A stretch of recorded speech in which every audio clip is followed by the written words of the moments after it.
আসসালামু আলাইকুম। কেমন আছেন সবাই? আশা করি সবাই ভালো আছেন। এই পাঞ্জাবিতে হবে হ্যান্ড এমব্রয়ডারি। তো ভাবলাম ডিজাইনের আ আর্টটা আপনাদের সাথে একটু শেয়ার করি, আর কিছু গল্প করি। গত ২ রমজান আমার অনেক বেশি অর্ডার ছিল আলহামদুলিল্লাহ। এই বছর আমি ইচ্ছে করেই অর্ডারগুলো নিচ্ছিলাম না। আর খুব রিকোয়েস্টে কয়েকটা অর্ডার নিচ্ছি। জাস্ট অল্প কয়েকটা, এর বেশি নিবও না কারণ আমি অনেক অসুস্থ। এর আগেও দেখা গেছে রমজানের আগে থেকে আমি অনেক বেশি অসুস্থ। আগে একটা ছোট বাচ্চা নিয়েও আমি অনেক বেশি কাজ করতে পারতাম। এখন কি হচ্ছে, রিসেন্টলি আমার অনেক বেশি কমন কোল্ড লেগেই থাকে, যেটা মনে হয় ১ মাসের মধ্যে ২ বার করে অ্যাটাক করে। আর আগে আমার বছরে ২ বছরে ৩ বছরে ১ বার আমার অ্যাটাক করতো।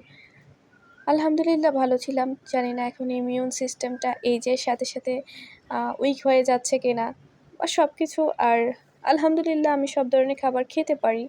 আমার ইমিউন সিস্টেমটা এরকম খারাপ হয়ে যাবে ভাবতে পারি নাই। আর এই পাঞ্জাবিতে কী কালার ইউজ করলে ভালো লাগবে কমেন্টে জানাবেন।